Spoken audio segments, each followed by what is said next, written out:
What kind of society incubates predators? Let's first put one thing very clear and above any doubt: when it comes to predators in our society, first priority is justice, protection, accountability, and prioritizing the healing of victims. This is our non-negotiable position. Children must be protected. Period. Accountability is essential. Justice for victims comes first. But if we only punish and never understand the pipeline, we guarantee repetition. Understanding how something forms is not the same as excusing it. Explaining a disease does not mean endorsing it. Let's talk about the pipeline, without excusing harm. 1. First, most abused children do not become abusers. That's important. The majority of trauma survivors never harm others. So trauma alone doesn't create perpetrators. It's trauma plus specific distortions that aren't addressed. Now let's look at those distortions. 2. The developmental breakdown pattern. There's a recurring pattern across research in criminology, attachment science, and trauma psychology. A. Early attachment disruption. Many severe offenders show emotional neglect. Abuse, physical, sexual, emotional. Chronic humiliation. Attachment insecurity. Caregivers who were inconsistent, shaming, or predatory. Think of the work of authorities on this topic, people like John Bowlby, Gabor Mate and Bessel van der Kolk. If a child never experiences safe bonding, the nervous system wires around fear and control. And here's the brutal truth: a child who feels powerless for long enough may grow into an adult obsessed with power. Be shame without repair.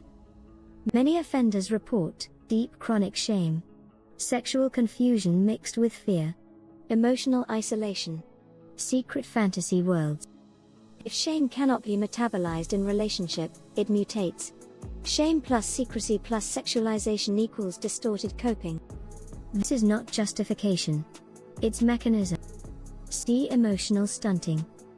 When boys especially are raised in environments where vulnerability equals weakness, emotions equals suppressed, dominance equals masculinity, power equals safety, you get adults who cannot regulate emotion, cannot tolerate rejection, cannot handle intimacy, seek control instead of connection. That is a cultural issue, not just an individual pathology. 3. The abuse cycle model. The cycle often looks like this: child experiences boundary violation. Child feels powerless and ashamed. No safe adult processes it. Trauma becomes identity.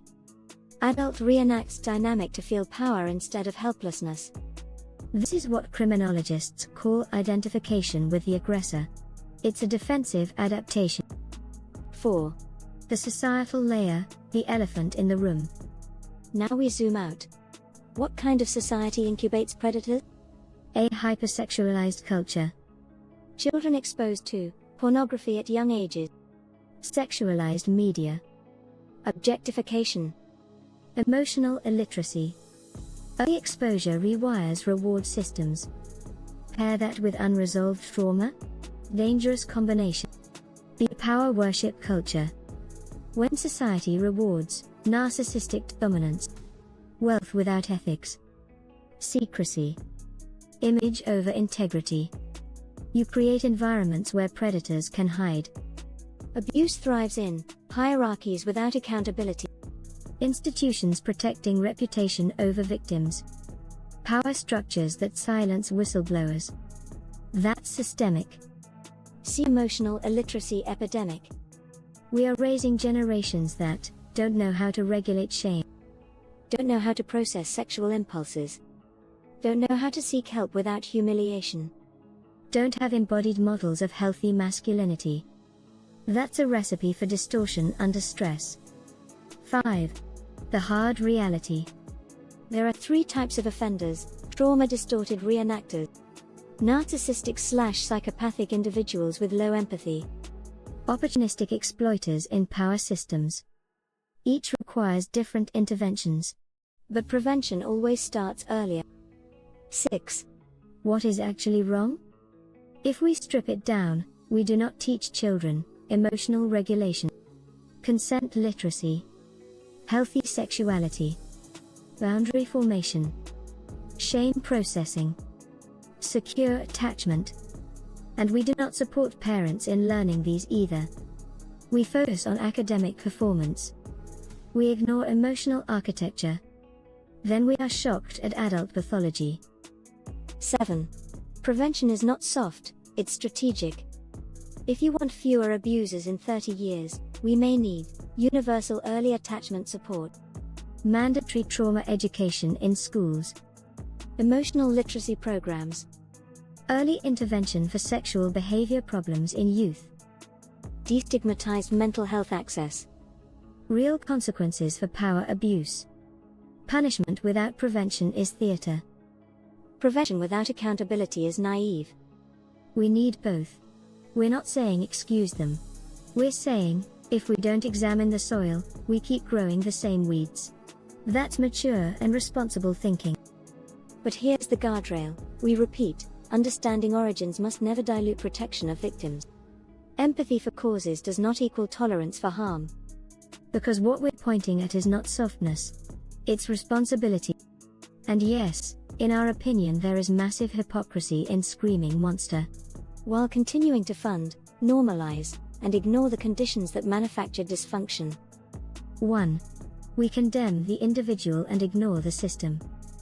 When a scandal breaks, the collective nervous system goes into outrage, moral superiority, public shaming, tribal polarization.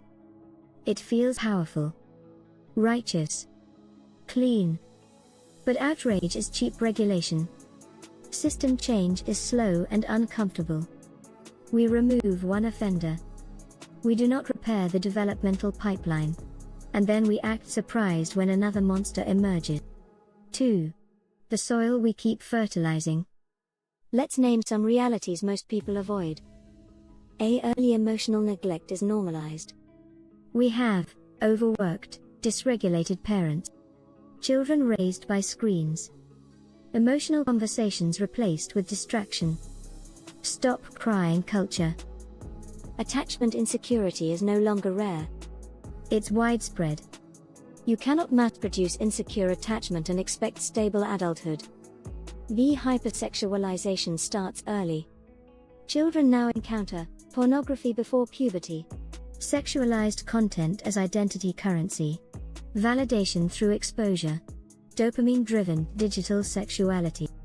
Pair early exposure with unresolved shame and loneliness, and you're building distorted sexual imprinting. Again, not an excuse. A risk amplifier. See power without emotional development.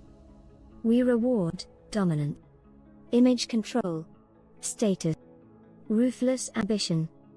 We rarely assess emotional maturity, attachment security, shame tolerance, empathy depth. So people can rise high while being emotionally stunted. And power magnifies pathology. 3. The real hypocrisy. We say, protect the children. But we tolerate emotional invalidation at home. School systems that ignore trauma. Public shaming culture. Father absence. Emotional illiteracy. Rage-based media cycles. We do not fund prevention at scale. We fund reaction. That's collective denial. 4. The hard psychological truth. Predatory behavior often emerges where three things converge: early boundary violation or attachment rupture, chronic shame without relational repair, access to secrecy and power. If society refuses to address number 1 and number 2, it will keep producing number 3. You cannot shame away pathology. You have to interrupt its formation. If we were serious about prevention, here's what would actually change the trajectory: emotional education from age 5. Parent training in attachment and regulation. Porn literacy and sexual development education. Early therapeutic intervention for kids with sexual behavior issues. Real consequences for institutional cover-ups.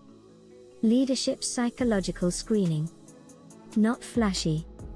Not rage-inducing. But effective. If we only punish offenders, we fight symptoms.